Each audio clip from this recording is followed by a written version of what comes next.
Mga kapatid, mga basketball fans, eto na ang pinakahihintay nating NBA Finals, Oklahoma City Thunder versus Indiana Pacers.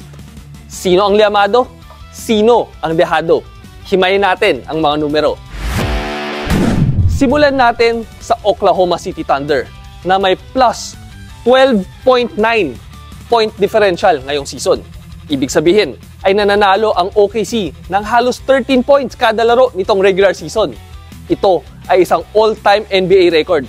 Mas mataas pa kaysa sa legendary teams na katulad ng 1972 Lakers, 1996 Chicago Bulls at 2017 Golden State Warriors.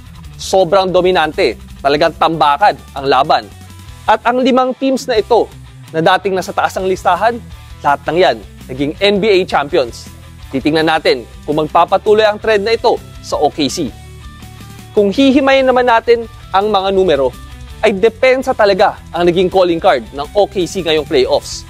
Makita natin dito mga kapatid na number 1 in terms of opponent field goal percentage at 42.6%. Ibig sabihin, ang kalaban 42% lang ng kanilang baskets ang kanilang nasushoot. Napakagandang depensa. Number 1 din ang OKC sa steals at 10.8. Ibig sabihin, halos 11 na steals ang ginagawa ng OKC sa isang laro. Sa fast break points, number 1 din ang OKC. Number 1 din sa opponent turnovers. 18 turnovers ang nafo-force sila kada game. So, di lang steals, kundi yung kanilang magandang depensa ay nangyayari, nagkakaroon din sila ng turnover points per game. Makita natin, sila rin ang number 1 at 23.8. Napakalinaw sa mga numero na ang kanilang depensa ang nagiging susi. Kada mali ng kalaban, steals, turnovers, nangyayari, automatic na fast break counter attack ang katapat. Mga kapatid, tingnan naman natin ang home court record ng OKC. Dahil sa finals, nasa OKC din ang home court advantage kung saan meron silang 8-1 win-loss record ngayong playoffs.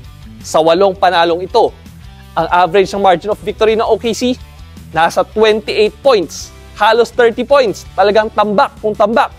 At 4 sa 8 panalo ay tambak ng 30 o higit pa na isang bagong NBA playoff record. Kasama na rito ang 51-point win ng OKC laban sa Memphis no first round. Talagang napaka-dominant itong kanilang playoff run. Pero mga kapatid, huwag nating maliitin ang Indiana Pacers. Kung shooting ang usapan, ang Pacers ang pinaka-asintado sa playoffs. Nasa 40.1% accuracy mula sa 3. Mainit ang kanilang 3-point shooting. Lalo na yung mga starters na nakapaligid kay Haliburton, katulad ng Nesmith na nasa 50%. Si Nembhard, 48%. Si Siakam, 46%. Si Turner, nasa 40%. Kaya offensively, number 1 ang Indiana sa playoffs pagdating sa shooting percentage. Nasa 49.7%. Halos 50% na. Ibig sabihin, halos kalahati ng kanilang attempts ay nasushoot nila.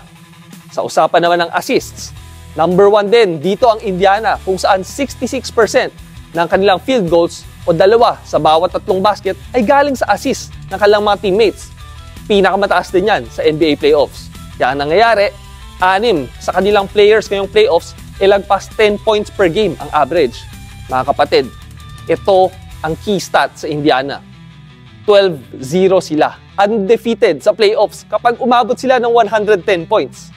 Kitang-kita sa mga numero, mas gusto ng Indiana kung shootout ang laban. Simple lang naman ang formula sa kanila. Teamwork at balanse. Sabi nga nila ng kanilang mga players, the power of friendship. Ibig sabihin, shoutout dyan sa ating mga katropa. Mga basket boys, talagang ganun ang klase ng laro ng Indiana Pacers. At kung dikit ang laban, advantage rin ito para sa Indiana. 7-1 ang kanilang win-loss record sa clutch games ngayong 2025 playoffs. Ibig sabihin, pag dikit ang laban, talagang mas malaking chances na nananalo sila. Yung kanilang 7-1 record mga kapatid, ito ay number 1 sa buong liga pagdating sa crunch time. Never say die ang Indiana sa playoffs. Ilang beses na silang nakahabol sa malalaking kalamangan sa endgame. Down 7 points, less than 1 minute, hindi problema yan sa Indiana. 3 beses na nila itong nagawa ngayong playoffs. Kung mapapansin nyo mga kapatid, versus Milwaukee, down 7, 35 seconds, nanalo pa rin sila. versus Cleveland, down 7, 48 seconds, panalo. Down by 9 points versus New York nitong nakaraang conference finals. 51 seconds left, sila pa rin ang nanalo. At kung hihimayin pa natin ang mga numero, makita natin na may mga similarities ang parehong koponan. In terms of possessions, o yung tinatawag natin na pace, ay nasa number 2 at number 3 ang OKC at Indiana. Ibig sabihin, sanay sila ang parehong koponan sa mabilis na laro. At kung number 1 ang OKC sa fast break points, number 3 naman ang Indiana. Ibig sabihin, talagang mas gusto nila ng high pace at high action ang bakbakan. Pero kung mapapansin naman natin dito sa depensa, maganda rin yung kanilang depensa pagdating sa fast break. Makikita sa numero na sila ang dalawang teams na nag-aalaw ng pinakamababang turnover points at fast break points.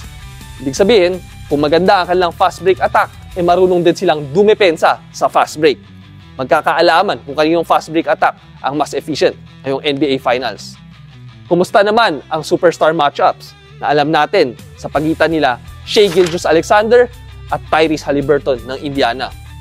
Kita natin, mga kapatid, na pagdating dito sa scoring, lamang si SGA with 29.8 points per game versus 18.8 kay Haliburton. Sa rebounds, parehong nasa 6. Pero pagdating sa assist, doon natin nakikita na talagang diamado si Haliburton na halos 10 assists per game. Pero yung kay SGA, 7 assists per game halos, hindi rin naman nalalayo. Pero malinaw mga kapatid, pagdating sa scoring, talagang si SGA. Pero sa assists, si Haliburton. Pero ito ang ating binabantayan mga kapatid. Masama ang naging laro ni Tyrese Haliburton nitong last 4 games sila. Kalaban ang OKC. Sa 4 na laro nitong nakaraang 2 seasons, ay 12 points per game lang ang kanyang scoring average. Pinakamababa niya versus any team. Pinaghandaan talaga siya ng depensa ng OKC, lalo na ni Lu Dort. Noong regular season, ay nanalo ang OKC sa 2 pagkakataong nagharap sila ng Indiana. In fact, ang 29-1 win-loss record ng OKC laban sa mga koponan sa Eastern Conference ang siyang record sa buong NBA history. Ito ang pinakamagandang interconference record sa kasaysayan. So kumbaga, kapag kalaban nila ang East, isang beses lang sila natalo ngayong season, 29-1. Hindi ito nangyari sa buong NBA history. Mga kapatid, malinaw sa mga numero. Diamado ang OKC. Historically elite. Lamang talaga sila on paper. Pero kung magiging perfect ang execution ng Indiana, ay kaya naman nilang sabayan ang Thunder. Anong kailangan gawin ng Indiana? Number 1, limitahan ang turnovers. Dahil bawat error ay parang layup para sa OKC. Kailangan din nilang ipagpatuloy ang mainit lang 3-point shooting. At higit sa lahat, gawing dikit ang laban dahil mas sanay silang manalo sa clutch. 2 koponan, magkaibang landas, iisa ang destinasyon. Ang OKC, pinalakas ng disiplina at depensa. Ang Indiana naman ay nananalo sa pasahan at magandang outside shooting. Sa bawat clutch shot, sa bawat assist, sa bawat fast break, kasaysayan ang isinusulat. Sa laban ng opensa at depensa, isa lang ang matitira. Kaninong kwento ang magtatapos sa kampyonato? Mga kapatid, mapapanood ninyo simula bukas ang NBA Finals dito sa TV5, One Sports at RPTV. Game on na, mga kapatid. Bakbaka na. Muli, ako si Edson Guido, Chief Data Analyst ng TV5, mapa-election man o basketball o sa pang-araw-araw na buhay ay palaging may kwento sa likod ng mga numero.